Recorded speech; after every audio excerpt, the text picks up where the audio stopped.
Welcome back to the channel as we're down the home stretch for the NFL draft. So it's time that I get my final prospect rankings out here for the 2023 class. And of course, we're going to be starting with the quarterbacks. But remember, we're only doing my top 10 in this video. If you want to see my full big board, my full prospect rankings, then check out the Patreon links in the description below. There it'll take you to a Google spreadsheet. I know, fancy, but it has all my evals. It has pro day combine numbers as well as important analytics. So if you really love the draft, then that might be for you. But let's go ahead, get into this sucker with number 10, Todd Centeio out of James Madison. This, I'm not gonna lie to y'all, was kind of a hotly debated spot for me because there was guys like Stetson Bennett, Max Duggan, even Tim Demerat, a guy that I was kind of high on during the All-Star Bowl circuit.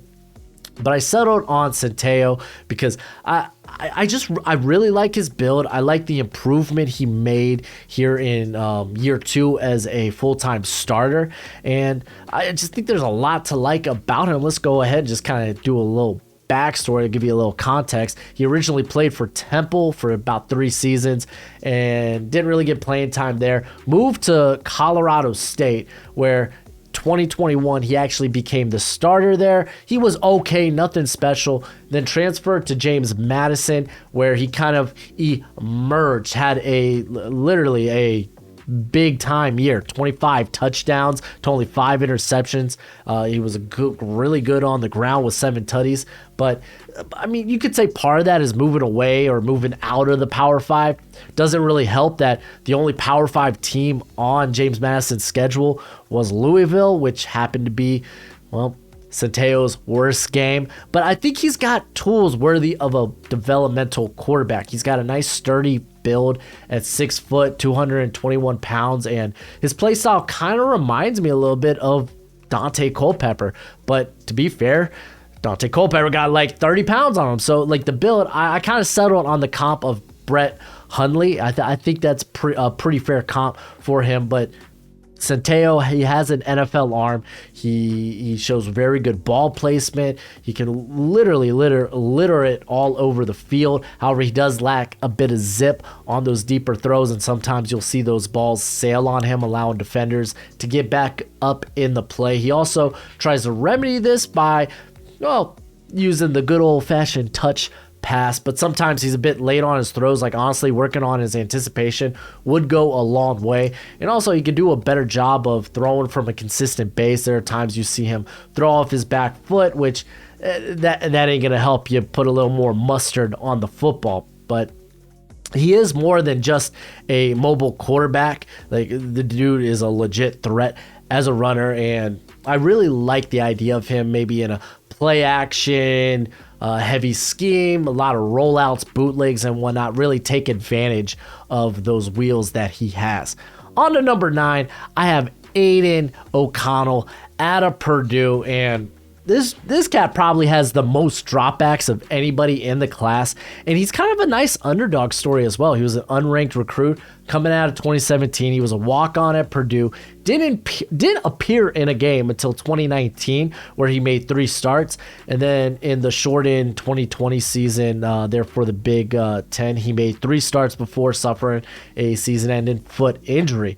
And then you go to 2021, saw a little bit of action in the first 3 games, and then started versus Minnesota, and it has been all Gucci since. He never looked back. So much so, I mean, this past season, he had the Boilermakers competing for the Big Ten championship. Fortunately, they had to face Michigan. But honestly, one of the best aspects of O'Connell is he's got a contagious personality. Great smile, by the way. He kind of has this never say die attitude, moxie about him, and his teammates just want to really play hard for him. He is fearless in the pocket, and he can make throws under pressure. However, that kind of comes to a bit of a detriment to him, because you can catch him playing a little bit of hero ball here and there. 25 turnover-worthy plays last season. I think that was the most in the Power 5.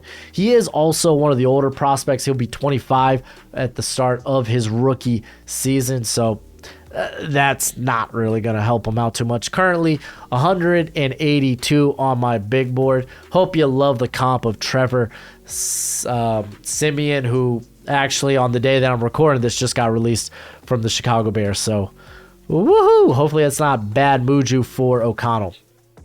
Number 8, I got Jake Haener out of Fresno State. Haener is a bit undersized, as you can see. I got the red there, 6 foot, 207. If you see red, that's kind of in the lower percentile. If you see green, higher percentile. White, somewhere in the middle. So, a little heads up to how these, how my overlays kind of function. But he's undersized. He lacks ideal arm strength. However, there's a lot to like about Haener. He was a 3-star recruit from the 2018 class. He transferred from Washington in 2019, sat out of the 2019 season because of transfer rules at the time, and he was a starter in 2020, but played in that shortened season because of the Rona. Boy, who remembers that? I sure do, and it sucked. But he was a starter through the 2021 season. He did suffer a ankle injury, but he would end up returning 5 weeks later from that. Or actually, this was a separate ankle injury. He suffered an ankle injury in 2021, and then he also suffered an ankle injury in 2022. So I don't know if that's... Maybe I should have put that in the cons, but too late now. I already made the overlays. It is what it is. But he ended up coming back 5 weeks later, led the Bulldogs to the Mountain West Championship, and he also won the LA Bowl. This dude's just a natural-born leader. He has shown a plethora of different passes that he can make, whether it's from different arm angles, touch pass, zip pass, etc. The dude can do it. He throws with anticipation. He throws with position. He can work outside of structure, and he has regularly shown his toughness, whether it was playing through both those ankle injuries actually in 2021 and in 2022. Now, in the short field or red zone situations, his ball placement actually gets not great. That's actually where most of his turnover-worthy plays came, was when he was in scoring position. So not ideal, not great. In 2021, he kind of had this Carson Wentz-esque feel for pressure, where he would prematurely leave relatively clean pockets. I will say, though, in 2022, that was something that was a lot better. When I was looking for comps, this is actually kind of fun.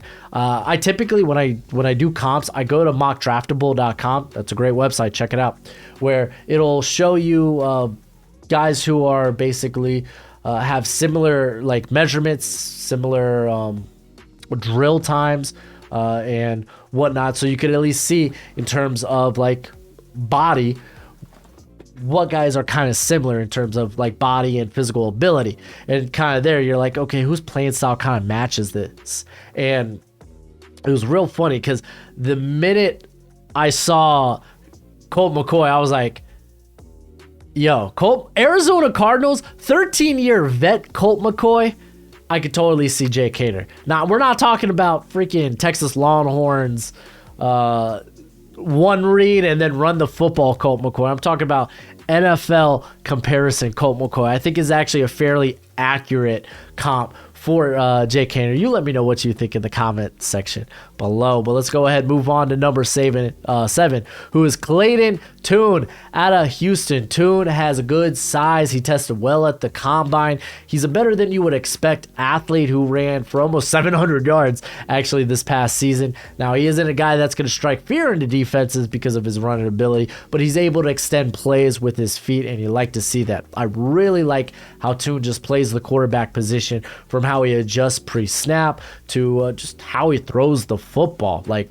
he is very much a rhythm passer who throws with anticipation, who throws with timing. He quickly processes the field and delivers the ball exceptionally well. However, he doesn't have much zip downfield, and he throws with too much confidence in his receivers. And you'll notice I put here for weaknesses, Taylor Heineke mentality. So last year we had a guy like Bailey Zappi who kind of throws with a bit of an ego when it comes to his arm.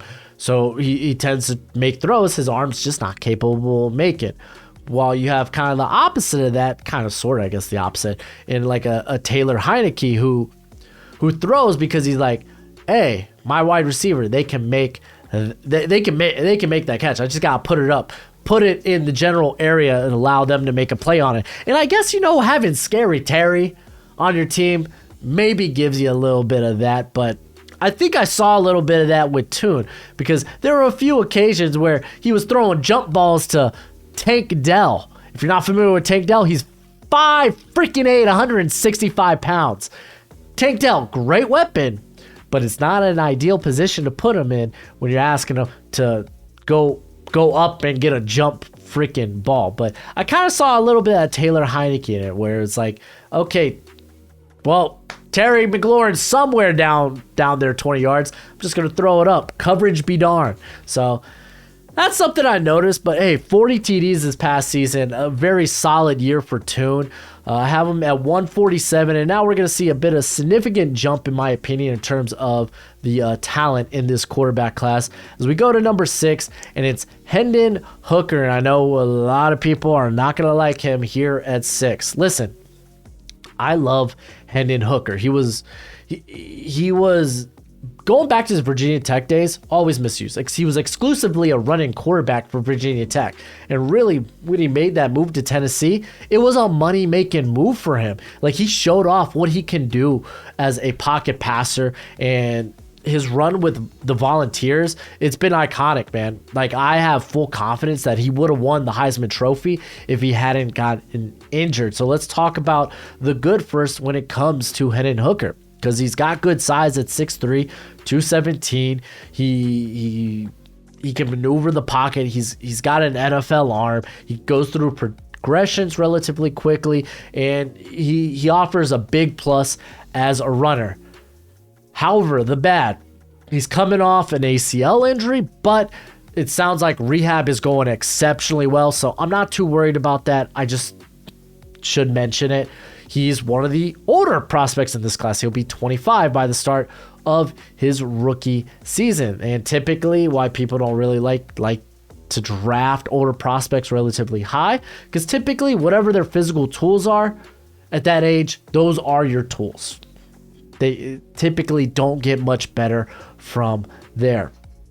However, let's look at some of the reasons why people kind of aren't completely sold on Hendon Hooker, because a lot of it has to do with the offense. He ran there at Tennessee out of Josh Heupel's offense. There was really go ball heavy, no huddle. It's a really quarterback friendly offense because it creates space, which allows the quarterback not to have to be pinpoint accurate, and that's kind of the thing, man. Hooker, under his underneath accuracy, I think it kind of slips occasionally.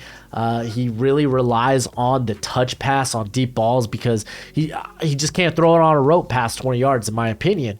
When he does have to work outside of structure, he tends to drop his eyes. He's no longer really looking downfield. He's really turns into a runner the minute he has to escape the pocket. Now, of course, that's not every time, but it is something that's kind of a tendency with him. Outside of structure, he drops those eyes.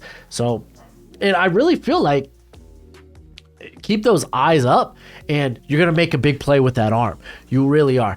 Now, I'm really sad. I initially, my comp for him, I kind of shuffled between, maybe Haener could be a Dak Prescott. But then I was like, oh, you know what? He really reminds me a bit of Aaron Brooks. And then I went and looked at Mike Renner's comp as Quincy Carter, and I thought that was maybe a bit more on the nose. But I still like Aaron Brooks. But kind of is what it is. I'm a big fan of Hooker. I got him in my top 100. He's number 90 on my board. But I feel like this is as high as I'm willing to put him right now. As a guy that... being 90 on my big board means I'm probably willing to take you at pick 70, because it's quarterback position. It's kind of important. So number 5, Tanner McKee. Everyone's going to hate on me for this, but Tanner McKee's kind of been my guy throughout this whole process. But I mean, of course, I can acknowledge, he's probably not going to be a second round guy. I could see him being a midday 2, so puts him at the back end of that second round. Listen, there's a lot to like about McKee. It's just the way he plays quarterback is just something that's not trending currently in the NFL. Listen, he's a prototypical size for the quarterback position, or at least where it was about a decade ago. If we want to go, I want to go a little bit into his background, because it's very interesting because he was the number 3 recruit back in the 2018 class behind Trevor Lawrence and Justin freaking Fields. He actually spent 2 years on a Mormon mission trip in Brazil before actually coming to Stanford, where he had to sit behind Davis Mills, another name we're familiar with, in 2020. He became the starter in 2021, and it's not been great for him. Like, he hasn't been working with a lot of talent around him, unfortunately. It's not a very good team there at Stanford. I mean, David Shaw did get fired this year because Stanford's been really bad the past few seasons. And I mean, I don't think you could really put a lot of that at the feet of McKee. Also, side note, this guy beat skin cancer when he was 16 years old. I don't know. That's kind of goated, in my opinion. So when you see him wearing long sleeves in like 90 to 100 degree weather, it's because his skin might be a little sensitive to the sun. But he's also a dude that just displays that leadership. Coaches, teammates, they praise his work ethic. They praise his character. This was a guy back in 2021 that played through injuries trying to lead this team and actually led a big win against number 3 Oregon. It was just, unfortunately, in 2022, the team was just much worse off. Unfortunately, since he was playing from behind a lot, he played a lot of hero ball the past 2 years. Like, routinely, he was just probably making throws he shouldn't have. I don't really think it's decision making. It's just, if I don't make this throw, my team's out of the ball game. That's kind of what it was at Stanford. Like, take into consideration, like, the lack of talent around him. He had one of the worst pass protected offensive lines in college football. The scheme was uninspired, and unfortunately, his production suffered because of it. Like, you look at it, 13 touchdowns, 8 interceptions. That's not great. Yeah, it's not flashy. It's not flashy.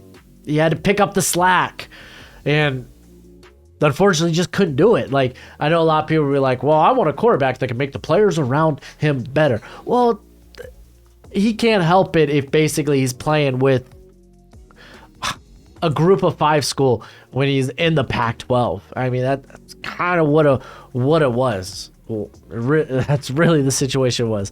However, let's talk about why I like McKee so much, because I really do want to talk about why I like him. He's very fundamentally sound, whether it's at quick release, nice footwork. He's got an NFL caliber arm, pinpoint accurate. He will hit guys in stride, giving them the ability to create after the catch, and you love to see that. Like, honestly, like, the biggest hit to his stock is the lack of mobility. Today's NFL, again, I said it's trendy. It's trended towards these mobile quarterbacks that can create outside of structure or when the play falls apart. So, and I'm not saying McKee's not that athletic. He's not like Kyle Trask levels of statue in the pocket, but this isn't a guy that's going to be able to extend plays consistently with his feet. He's very much probably someone that is going to be like a rhythm passer in the NFL. And I'm still a big fan. I got him at 77 on my total big board. Now let's get into these first round prospects, starting with Will Levis. That's right. Will Levis is now at number 10 on my big board, and I'm shocked, but I'm not really. So Levis, out of Kentucky, went from being unable to unseat Sean freaking Clifford at Penn State legend, by the way, to being this first round pick. So good on you, Will Levis, and good on your strange and unusual eating habits. Real weird. Mayo and coffee. Word. Super weird. But big reason why people are viewing this cat as a potential top 10 pick is because he's got a huge arm. Legit cannon, rocket launcher for arm, whatever the heck you want to call it. He literally could flick his wrist and the ball will go 50 yards, no sweat, too easy. He throws with a lot of velocity. He has a nice sturdy build. He's got plus mobility. And listen, man, like, the tools are just there when it comes to Will Levis. On top of that, he's been working out of an NFL offense with NFL passing concepts the last 2 years under Liam Cohen, who is actually now back there at Kentucky as the OC, and this past season, Rich Scangarella. I'm terrible with names, I promise. Former 49ers quarterback coach. Bam. There. Helped you narrow it down. Anyway, he showed a good understanding of the offense. He progressively got better at going through progressions. You saw this in 2021 as he was very good down the stretch. However, you'd be like, well, what happened in 2022? Listen, it was less ideal, but the offense, well, it was a bit worse off. Like the offense lost significant talent from 2021 to 2022, but we did see shades in parts of 2022 of that late 2021 Levis.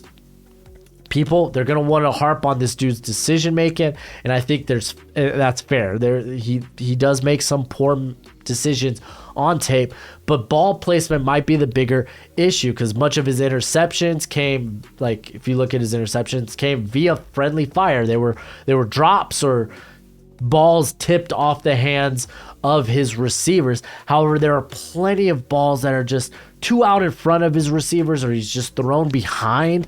Part of that could be sloppy footwork, but I mean, you could point to like, well, he's not throwing from a consistent base in 2022 because he was dealing with turf toe. So, I mean, I guess that's something you hope gets better in the NFL. Not the turf toe, but throwing from a consistent base, if the reason behind that was the turf toe. But also something I noticed this in the Mississippi State game, and when we were watching these guys at the combine doing the throwing drills, mainly the go ball drills, I was reminded of it that he doesn't put a lot of touch on his passes. Like, he really doesn't. And like, part of that is it isn't just not throwing from a consistent base or planted feet. Like, I think part of it is just like, he just likes to throw it on a rope. But there are times where it's like, yo, come on, make those teardrop passes. Like, drop it into the breadbaskets of your receivers. Because we're going to talk about a guy in a little bit that's just like, wah, at that. But yeah, man, I think part of that maybe could be when he's under pressure, he goes to more of a short arm release, or if he has to maneuver the pocket. So it's like there's a lot of things that could stem from these accuracy concerns, and it's hard to put your finger on which one it can be. I ultimately settled because, like, on Dak Prescott, I think it's kind of fair with Dak Prescott's play this past season. I think it kind of felt a bit Will Levis-esque. But let me know some other comps you have from Will Levis in the comment section below. Let's go ahead, get to number 3, being Anthony Richardson out of Florida. We're not going to spend long on him because it's easy to know why he's such a highly regarded recruit, because he has the best combination of size, arm strength, and running ability we've probably seen in some time, or maybe even ever. Like, his physical tools are elite. His testing confirmed that what we already knew. This dude's a great athlete. Just look at all those green, like the 40, 4.43, the vert, 40.5, the broad, 129. His hands, they large. Like, I don't know why I said it that way, but it kind of cemented what we already knew. And this is the thing, man. He might be the biggest. He is the biggest lottery ticket in this draft, guaranteed. The dude is built like Cam Newton, but he's got explosiveness and speed like Lamar Jackson. That's why I just took it out. I took it from the horse's mouth. Anthony Richardson was like, who do you compare to? Cam Jackson? I'm going with that comp. I like it. He's a little in between of those two guys. So we're just going to go with that. So, like, listen, man, like, instantly in the NFL, Anthony Richardson is a nightmare for defensive coordinators to have to game plan for. He is just this offensive weapon. And people talk about why maybe you don't want to start him early because of the lack of starting experience kind of shows up in his anticipation, as he could be late on throws, but his accuracy is also a bit scattered shot. It's like a buckshot, not a buckshot lariat. Now, let me ask you, is that an AEW or a WWE reference? Because Logan Paul got a pretty buckshot lariat. But regardless, like, he also doesn't throw from a consistent base. That'll hamper your accuracy. He relies too much on his arm to drive the ball down the field, and you can tell when he goes deep because this man's throwing lasers. He doesn't really. I don't want to say he doesn't know, but as of yet, he hasn't shown the ability or the wherewithal. I don't know. He hasn't shown that he wants to fluctuate the velocity at which he throws, because he can definitely throw with a lot more touch. I just think he needs a bit more time in the oven, should I say. Now, on to number 2, and he is number 3 on my big board. It's CJ Stroud out of Ohio State. And I want to start off by talking about the comp for him, because this was a bit of a roller coaster for me. Because a lot of people were like Jared Goff, and they hate that comp for him, right? Or at least they're like, why would I want to draft Jared Goff if that's his comp? And, like, people forget like how highly sought of a recruit or how highly sought out as a draft prospect Jared Goff really, really was. And I was like, it kind of fits though, you know? And then I saw that franchise guy, shout out to Marcus. He said his comp was Jared Goff with wheels. And I immediately thought, so Ryan Tannehill. And you may be like, Ryan Tannehill's been terrible like the last 2 seasons. And it's like, go back to like 2019, 2020, Ryan Tannehill. He was arguably a top 10 quarterback in the league. That's the Tannehill that I'm kind of referring to as when I'm talking about as a pro comp for potentially CJ Stroud, or at least what he can be. So let's get that straight.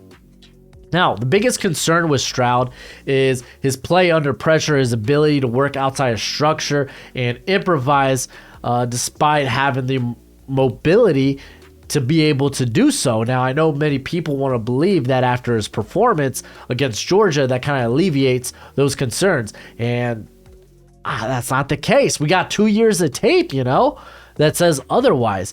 I mean, it's nice that our most recent memory is him proving otherwise, but it is still something that has shown up in his tape, and it should be something that we keep in mind. That's like, just because he had a really good last game against Georgia where, he was moving outside the pocket, working outside of structure, working well under pressure, doesn't mean he's suddenly great at it, all right? So it's still something that's like, okay, maybe he will need to work on this once he gets to the next level. But I will say this about CJ Stroud, especially considering like the talent. A lot of people are going to do this. They're going to be like, considering the talent he played around, people are, I think, more critical when it comes to his poor performances than he should be. Because, like, in all honesty, like, what I saw from Stroud this year, like, warrants a top 5 pick. Like, in terms of arm talent, like, Stroud might have some of the prettiest throws on tape, like his touch passes along the sideline just like perfectly drop into the hands of his receivers. He quickly processes the field. He throws with great anticipation. His ball placement borders on perfect in some cases. Like, for instance, you go to the Michigan game, be like, oh, that wasn't a good game, and I argue it was. Like, he had a few very nice passes dropped by his receivers or tight end, Cade Stover. You're lucky you're not in this draft. Not really. Stover's fine. He just had a bad game this time around. Like, he had a nice ball over the middle where he put where over defenders where only Stover could get it. He had to reach out, and it's like, well, it sucks that your tight end doesn't have those kind of ball skills. He also had one that was dropped in the end zone. Should have went for a touchdown, but like this cat can throw the football and throw the football well. So I can see why a lot of people are now like getting behind him as, well, quarterback one in this class. Not me though, because y'all already know quarterback one is Bryce Young. Listen, when it comes to Bryce Young, you either buy into whether he can overcome his size or you don't.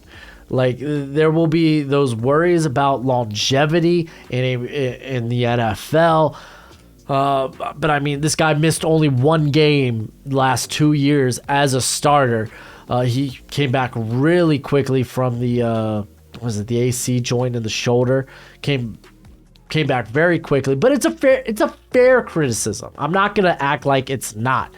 I just think he can overcome that. I believe that he's special enough to overcome that. Because the one thing that I will say that is not up for discussion, there isn't a better thrower of the football in this class, because there is not. It is Bryce Young. He shows great poise in the pocket. He processes the field, I think, quicker than anybody in this class. He has a lightning fast release. And when they break down, that's where he really shines. He's capable of making special plays outside of structure. He will keep his eyes downfield, even when maneuvering away from pressure. Like, he just sees the field so well. And I think some of his best passes come over the middle, where he supposedly can't see over his offensive lineman. Yeah, I'm being sarcastic at that point, but it is what it is. Like, I really do. Like, he's plug and play from day one. He's as plug and play, I think, as it gets, and I'm not going to overthink this too much. If his size becomes an issue or something, it's like, okay, cool. I'll take that into note for future evaluations, but I absolutely love Bryce Young. I put mini Mahomes here. Run my offense. Just do it. Don't think about it. I like the mini Mahomes, and I think they also, both him and Mahomes, they kind of have this thing where they kind of drift back out of the pocket. Like, for me, it's a bit Mahomes-ish, but I'm kind of nitpicking at that point. But yeah, I absolutely love Bryce Young. He is QB1 for me. But let me know what you think in the comment section below. That's it for the video. Go ahead, do the YouTube thing. But as always, until next time, you be easy, my friends. Later.